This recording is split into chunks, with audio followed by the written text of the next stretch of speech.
Anyway guys, going today it's Frankie here, and I'm back with another TV show review slash series. Obviously I wasn't intending to make a video today, but I just felt like it. And this show is a show I spoke about on TikTok and I've seen before so many times. Same with practically nearly everybody that's seen this show. And yeah, I deleted the that show review on TikTok because I mixed up with other shows. So I'm going to do these shows singular basically. Obviously I could describe it by previous videos.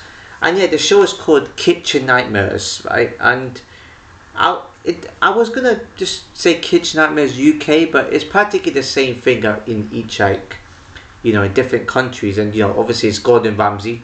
I should say Gordon Ramsay's Kitchen Nightmares, but you know what I mean. You know what show I'm talking about, right? So yeah, this show here, man. When I first watched this show, I was just like, it shocked and horrified me to see the type of restaurants that are in bad conditions out there. Bear in mind, it's a TV show, so they might have added some bad stuff to it. They might have added a few dialogue scenes to make it a bit more dramatic, and you know, to make Gordon say something that isn't really, you know, that he wouldn't have said anyway. So that's what I mean. So bear that in mind. I'm not just taking everything for real here, and I do believe most of this show is real. I don't think they'll put that many people in danger with the food, but it's TV at the end of the day, so let's bear that in mind. And yeah, some of the restaurant conditions, man, you gotta be careful when when you're watching that show. Make sure you don't eat whilst watching it, because it just gross. You see food that's not even cooked properly. You see food that's possibly on the floor. You see, you know, like a cooker not being cooked properly. I'm not perfect, right? Like cleaning and stuff like that, but I'll notice if something needs cleaning. And then you get like the food in the freezer that's all moldy, rotten and soft. And then you see that they hardly have no customers, and the customers get ill from eating the food. Especially when Gordon eats the food, right?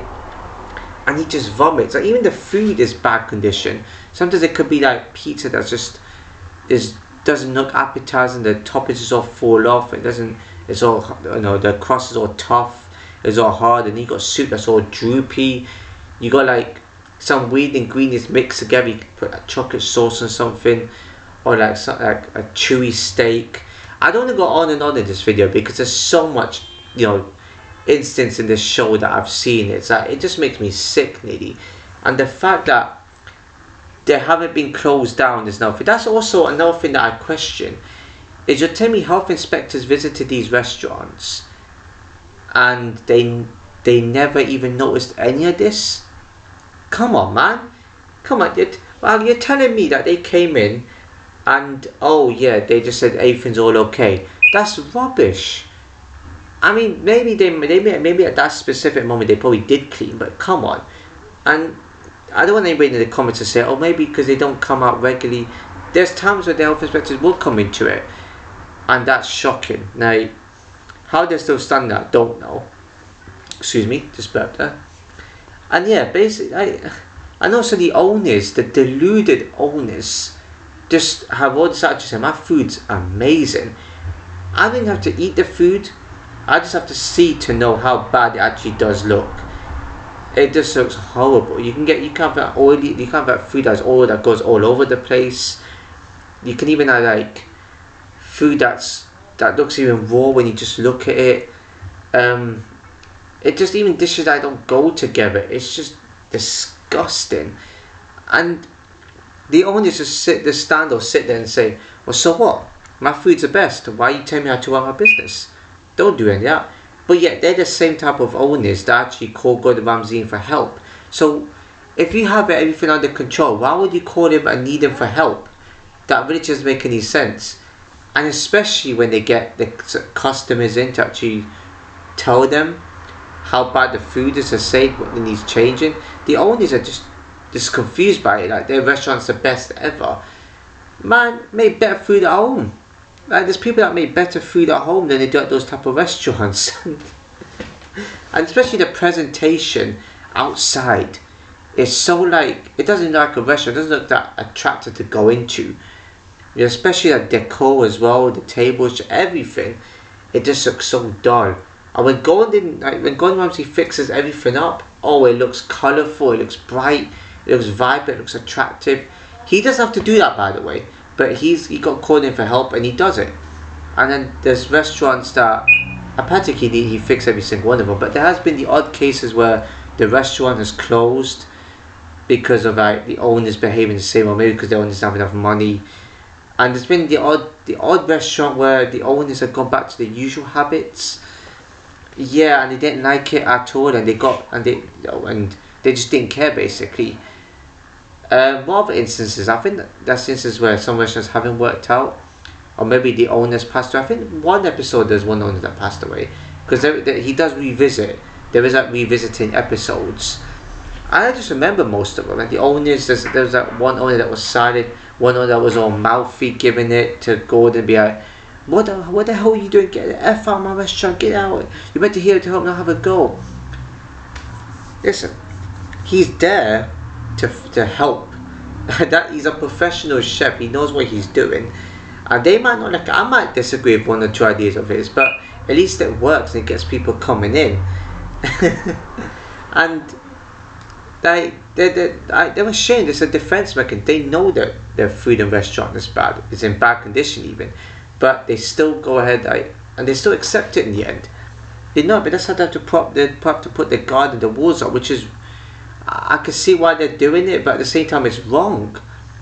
When somebody calls you out on something, don't get defensive. Just be calm about it. That's what you do. I mean, natural response is to get defensive, but that's what happens. They can't. But Gordon always has some good comebacks, and they have nothing to say back to that. The attitude. How on earth did they get? How on earth they get? Accepted to run their own business? I never know. And notice how they don't have restaurants everywhere, because it's just I think it's what you call a franchise. Is it a franchise? Is what some people like someone's own business? Is that what it is? I heard the word so many times. I just don't know if it's related to this sort of situation, But yeah, just tell me in the comments anyway. Yeah, just terrible. And there's been times where Gordon has to talk to like one of the staff privately, and the staff give their own story, but then the owner twists it. And it's kind of like you should be backing your staff as well. There have been times where staff wasn't even paid. Like the staff wasn't paid properly, and then the customers even there's no customer turns up, and then they get rude to the customers. There's some cases where they got rude to the customers. Boy, that isn't good. And when and there's actually there could be one of the chefs that actually does have to cook food, but the menu says he can't do any of that. Well, they only say he can't do any of that, but the chefs can't even make up their own dish. And when they make their own dish, it looks better than the dishes that the owners were putting in the menu. Like madness. You're telling me, I know it's TV, so you're telling me that they didn't notice the chef's ideas and they just said no to it? That mind boggles me, man. It really does. And you get members of staff that wants to quit. And then you even get some staff that come in and say, well, I've got no experience, so I don't know what I'm doing. I really don't know what I'm doing here. So there was that one chef, I've forgotten her name, and she said, I have no experience, I don't know what I'm doing here, they just put me in. If you have no experience, you shouldn't have got the job to begin with. I mean, and she ended up being a good chef. Gordon can change these people, and it is TV, so maybe some of these people are actually professional, maybe it's doing it to cause drama for TV. That's what I'm saying. I don't fully and completely believe in all this. And yeah, never mind about the change of colour, it's just the trying to put the light on that tube. It doesn't matter, you can still see me. I'm still going to go over with the video. And yeah, there's even outtakes, but there's not much of it really. It's just the odd outtake here and there's not really much. He's also gone to hotels and done this, but I will discuss in another video. That's completely separate. We're talking about Gordon Ramsay's kitchen nightmares here, so not hotel hell. So I'll do that for a separate video. But yeah, what can I say? And then there's even like some restaurants have basements where there could be like cockroaches, and there's even there was one episode where there's a pigeon. That's bad. If pigeons are getting to the food, that's bad. That can cause like diseases and stuff. You don't know. I think I don't know if there was like a mouse somewhere. There was an episode where they found mice. I don't think there was mice in Kitchen Nightmares. I can't quite remember. I watched damn near every episode. I just recognise the owners and what the restaurants. I just recognise it. You can also have those instances where there's like a couple that's the owners, and one of them is more controlling than the other, and that person that's being controlled is never saying anything, but they're the ones that have better ideas and knows how to run the restaurant properly. Whereas the one that's being the most controlling doesn't know how to run the restaurant properly. He or she just makes up the rules, and just whatever they say it's what they have to do. And there was another one where I not worked in a restaurant before, and I wasn't that good at it. I was okay as a food runner. I was just there for the support, but I was there because I needed to have a job. But then it closed down due to COVID and stuff like that. So anyway. But not all of you know, but I'm just letting you know now. And yeah, I was mostly like a food runner, because waitering is too difficult, right? Especially working the machines, the coffee machine. I couldn't do that. I was never a chef. I couldn't do that either. Pot wash I was okay at. I wouldn't mind it. You're away from the customer, not too much socialising. But yeah, I went to a restaurant before and stuff like that. So yeah, I guess how difficult it can be. But I know I've got a good idea to run. I've got a rough idea on how to work it, but not run one obviously. So yeah, and way too often you got to make sure you keep the food clean and everything, as you get in trouble instantly. And the owners always tell you off too. The manager mostly. The manager tells you off as well. And yeah, but let me tell you, I went to a restaurant and there was one episode where you're in the kitchen.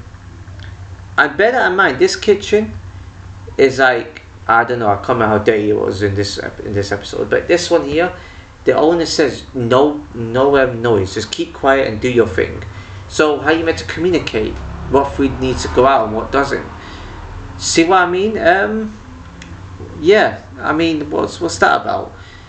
And even when any restaurant you work at, there has to be communication. Everywhere you go, there has to be.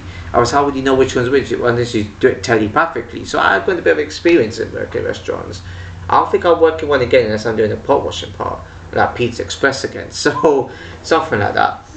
And especially desserts too. And there wasn't much desserts to go by, but some are kind of, excuse me, about to get there. Some are quite boring and dull actually. Yeah, I wouldn't go to restaurants for dessert unless it was like a dessert restaurant. It's best, because when you go to like fast food restaurants, there's not really many dessert options because it's not known for desserts. So yeah, damn, what else actually? And then dust as well and lamps. It's like, how are these restaurants still stand? I'll never know. And the owners act like a joke, but then all of a sudden they become nice and okay with it. And especially the heartbreaking stories as well, how they got in that position and like they've been having that restaurant for 40 years. But then all of a sudden it just went downhill after somebody passed, after like somebody suffered with an illness or something. So that's what happens, some of the stuff like that can make you forget things. But yeah, there's a lot more to go by, man. Oh my god. The revisiting episodes too, it's good to see some restaurants doing well. They continue their business. So yeah, it makes me want to visit these restaurants. So at least I can go in and say, oh, I remember you weren't Gordon Ramsay's Kitchen Nightmares, right? And they go, yeah, I was. I'm glad you watched that episode right there. And then give me free food, who knows? I mean, I don't think, damn yeah, everyone says that as a way to get free food. Yeah, especially the amount of people, especially when the restaurants start getting packed finally. When Gordon's there, it just shows how low the restaurants are falling. That's mad. But these owners are so deluded. They say, oh, we have loads of customers, we don't get any complaints, but there's no one in. Right? Someone's going to complain that there's no one in. So, but yeah, that's how they just lose money and they start complaining. I was like, don't you look at your food first? Even when the owner tastes their food, that's terrible. They still look at it and think, oh, it's nice, it's not too bad, what's wrong with it? People say Gordon's too mouthy, but those are the same viewers that look at the food and go, that food looks a bit horrible. So you meant to make Gordon accept it? No. He even said at one point he used to fail out doing all this, and he used to be like thinking that he wasn't going to make it at the end, like for becoming a professional chef. But look at him now, like he's on so many restaurants around the world. It's mad. Yes, and well, what else? Boy, there's a lot to unpack in this show. But yeah, he does a show in I think it's only UK and America. I don't know what other shows he's at the moment, but whatever countries he's went to before. But I'm pretty sure he has it all over the world, different restaurants. I think it was over hundreds. I don't know, but I'm pretty sure there's one in London which is called Ramsey something, like Gordon Ramsay, I don't know. But I think this is called Ramsey, and I think, oh man, I forgot where it was now. Somewhere in London. I've got to try to remember, but I haven't been in there. I assume it's expensive, so I wouldn't stay clear away from that possibly. But I know it could get pretty packed in there. At least that part of London is. So yeah, that's all to unpack. I don't want to go on and on this video. So yeah, if you enjoyed the video, please give a like, comment, share when you know, subscribe, and hit the notification below. As I'll see you in my next video.